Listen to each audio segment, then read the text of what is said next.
Oke, saya welcome back to my channel di Taruna Indonesia TV bersama Kakak Dewa Gede Tantara Tessa Putra. Dan di video kali ini kita akan membahas pengumuman yang pertama dulu dari Kementerian Hukum dan Hak Asasi Manusia, Sekretariat Jenderalnya langsung tentunya mengenai seleksi calon taruna-taruni Politeknik Imigrasi Poltekim dan juga Politeknik Ilmu Pemasyarakatan Poltekip Kementerian Hukum dan Hak Asasi Manusia Republik Indonesia tahun anggaran 2023.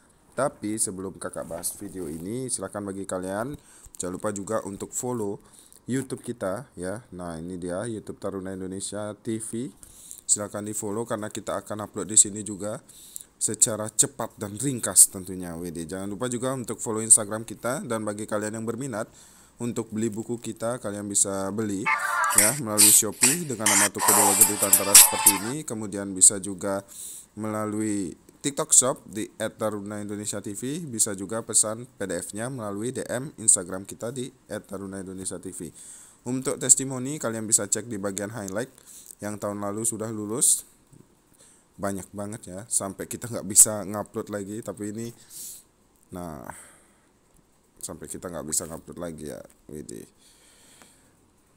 Untuk bimbingannya seperti ini, kalian bisa cek di grup WA tentunya ya. Nah ini dia. Kemarin kita sudah melaksanakan Zoom dan kita bagikan juga soal-soal. Nah soal-soal seperti ini banyak kita bagikan.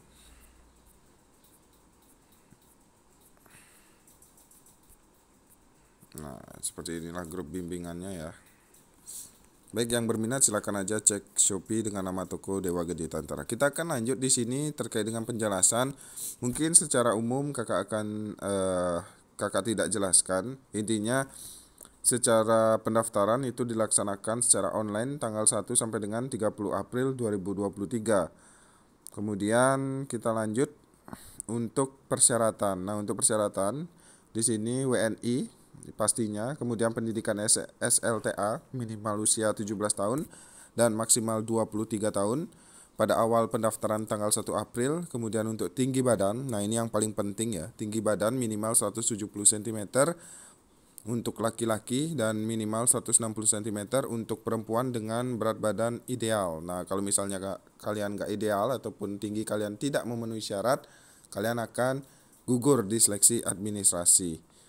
Kemudian berbadan sehat, tidak cacat fisik dan mental, bebas HIV/AIDS. Nah, kemudian ini umum ya, laki-laki nggak boleh bertato, wanita juga nggak boleh. Untuk perempuan juga tidak boleh memiliki bekas tato ataupun juga tidak boleh memiliki tindik lebih dari sepasang di telinga.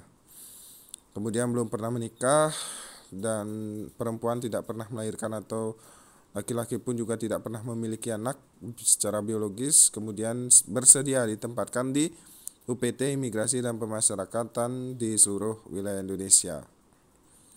Kemudian kita lanjut aja terkait dengan kalau misalnya kuota, nanti akan kita sampaikan. Kita ke pendaftaran aja dulu. Untuk tata cara dan mekanisme pendaftaran, nah ini yang penting. Jadi kalian wajib melakukan pendaftaran secara online di www.ditdin.bkn.go.id pada tanggal 1 sampai dengan 30 April. Selain pendaftaran, kalian juga mengunggah persyaratan dokumen. Kemudian ini untuk pegawai kita nggak usah share ya, karena pegawai beda sendiri. Kemudian pelamar hanya boleh memilih satu pilihan sekolah kedinasan. Apabila memilih lebih dari satu pilihan sekolah kedinasan, maka pelamar secara otomatis dinyatakan gugur. Nah itu sudah sistem ya, dan gugurnya di seleksi administrasi. Kemudian untuk formasi umum dan formasi Papua Barat, surat lamaran bermaterai 10.000 ditujukan kepada Menteri Hukum dan Hak Asasi Manusia Republik Indonesia di Jakarta dengan format kalian bisa cek di catar.kemenkumham.go.id ya. Kemudian untuk dokumen yang diunggah itu adalah dokumen yang asli. Kemudian kartu tanda penduduk elektronik atau EKTP. Kalau bagi kalian yang sudah melakukan perekaman, kalian bisa cantumkan suket ya, perekaman kependudukan secara elektronik. Jadi kalau kalian yang nggak punya EKTP, kalian harus membuat suket telah melakukan perekaman kependudukan secara elektronik. Kemudian ijazah asli bagi lulusan luar negeri atau memiliki ijazah berbahasa asing wajib melampirkan surat pernyataan dan persamaan ijazah dari pejabat yang berwenang. Kemudian bagi lulusan SLTA tahun 2023, sebagai pengganti ijazah wajib melampirkan surat keterangan lulus yang ditandatangani oleh kepala sekolah masing-masing dan menggunakan kop surat. Ini sebelumnya udah jauh-jauh hari kakak udah sampaikan kepada kalian ya. Kalau kalian pantengin video kakak udah pernah sampaikan.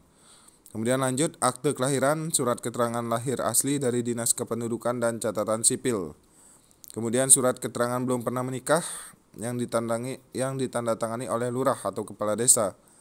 Kemudian surat pernyataan 6 poin yang ditandangani dengan pena warna hitam bermaterai 10.000. Nah, untuk form kalian bisa download di catat.kemenkumham.go.id. Kemudian surat pernyataan persetujuan dari orang tua. Ini juga kalian bisa download di catat.kemenkumham.go.id. Kemudian pas foto berwarna latar belakang biru untuk Poltekim dan latar belakang merah untuk Poltekip. Kemudian khusus bagi pelamar formasi umum putra-putri Papua Barat, wajib melampirkan surat keterangan asli dari kelurahan atau kepala desa atau kepala suku atau ketua atau anggota Majelis Rakyat Papua. Kemudian seluruh dokumen akan diunggah dan juga di-scan ya sebelum diunggah. Berkas aslinya kalian scan sesuai dengan format yang ada di web Dikdin nanti. Kemudian kalian akan unggah melalui web dikdin.go.id. Nah, ini untuk pegawai nggak usah ya.